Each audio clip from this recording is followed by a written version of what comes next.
think he'd find the old woman with the mayonnaise and the little child with the mayonnaise. You understand what I'm saying? When I look at my child and I look at his granddad, I see something that's very similar in each of them.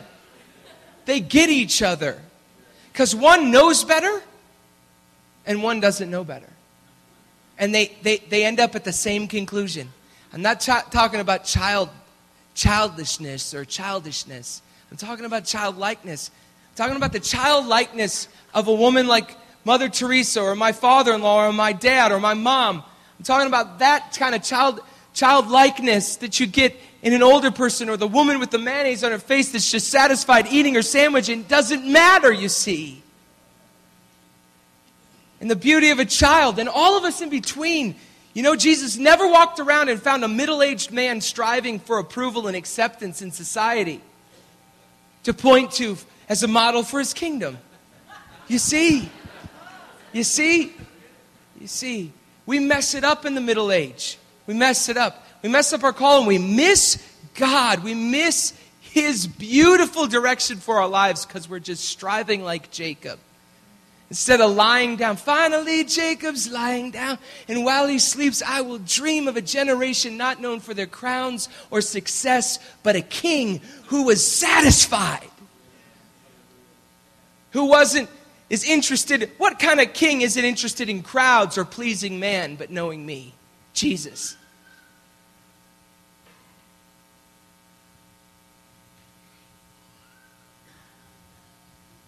Why is it so important?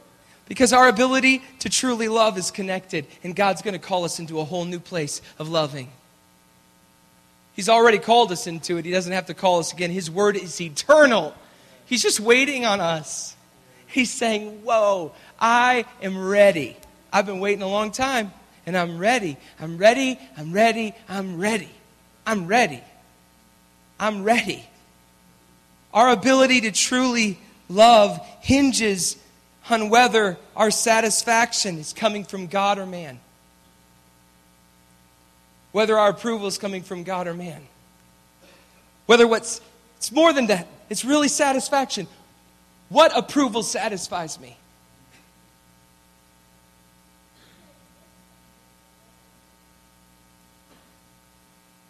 Remember when I wrote a song called Lion of Judah. And it says, hear the sound of the Lion of Judah. See the fire and the fear in the enemy's camp from the sound of the Lion of Judah roaring again. There's a new generation arising, a nameless, faceless tribe.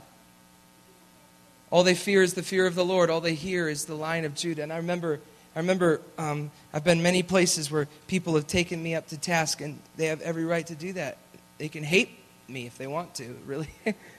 and some people do, and they're Christians, you know. And anyway, and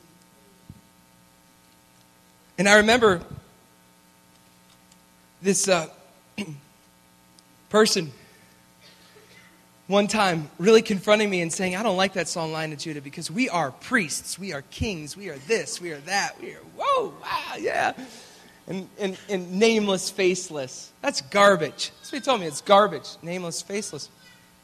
I said, well, it wasn't garbage for Jesus, and it wasn't garbage for Paul, so I don't claim it as garbage. And the proof is in the pudding, actually. Because people striving for name and recognition have rarely gotten it in the kingdom. Now, you can get it in the world. But people that strive for name and recognition burn out and die out. Look at the Bible. You will not finish strong if your acceptance comes from man. You will not finish strong if your approval comes from man. This is not a doctrinal thing. It's not even an argument. The whole reason Jesus came is so we could have relationship with the Father. However that works. If it's the Bible and that's the only word that you believe in, that's empty to me, but if that's what you got, go for it. Just read every word in there that the Father says over your life. And believe it. Don't doubt it at all, just believe it. But there's more than that. Jesus came, that's pandering. I'm not going to pander. I'm not a politician. God Jesus came, don't make it in vain. He came to give you access to the Father. Do you understand? He came to give you access to the Father. He actually is speaking your name. He doesn't want you to live alone. He doesn't want you to live independent. And he doesn't trust you either to live independent, by the way.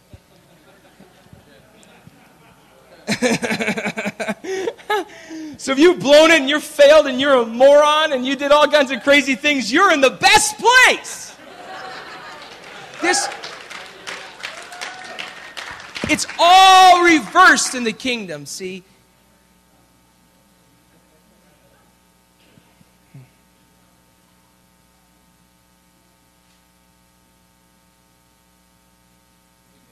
Jesus asked, do you love me?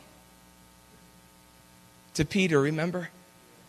Peter, I think of when I was talking earlier about Jacob, see, striving, the way we are, we're just like Jacob. If Jacob was the cornerstone and the foundation of the Old Testament, well, Jesus pointed to Peter as that foundation of the new. And it's interesting that they have a lot of the same characteristics, isn't it? And Jesus asks Peter, Peter, do you love me?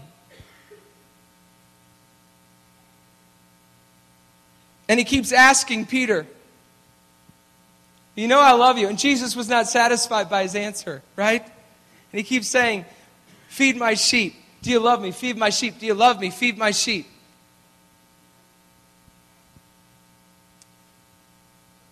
Peter really couldn't really answer the question because he was still asking the question, you see. Peter was still grappling with this whole thing that we all deal with. His satisfaction still came more from man than it did from God. And Jesus kept saying, do you love me? Do you love me? Do you love me? Do you love me? You know the greatest answer to do you love me is? That you actually are satisfied by his approval over your life. That satisfies you. That's it.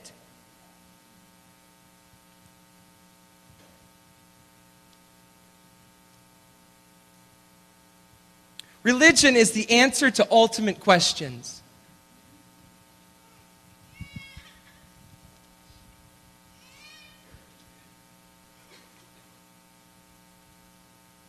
Questions like, who will listen to me?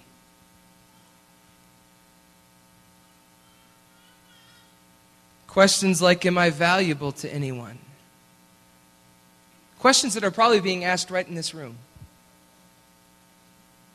Questions like, will anybody spend time with me? Will anybody love me? Will anybody feed me?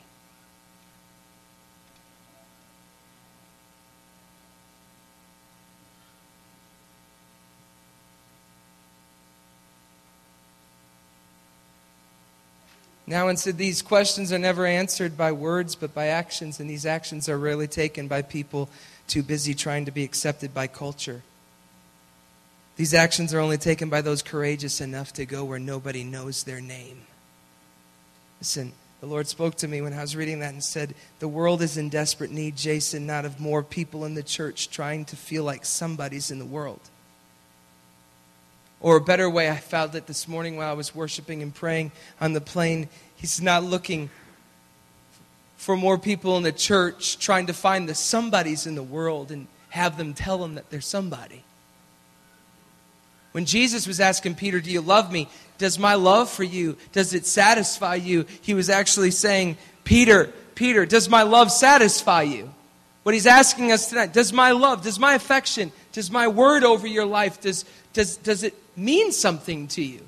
Because if it doesn't mean something to you, what we'll spend our life doing is trying to be relevant to culture and trying to get all the somebodies in the world on our side and go to all the somebodies and say, please tell me that I'm somebody. And Jesus says, those aren't my sheep. You're not feeding my sheep when you do that. I'm looking for a nameless and faceless generation that knows there's somebody in me, and they've heard me declare their name from the heavens, and they hear me every day approve of their life. I'm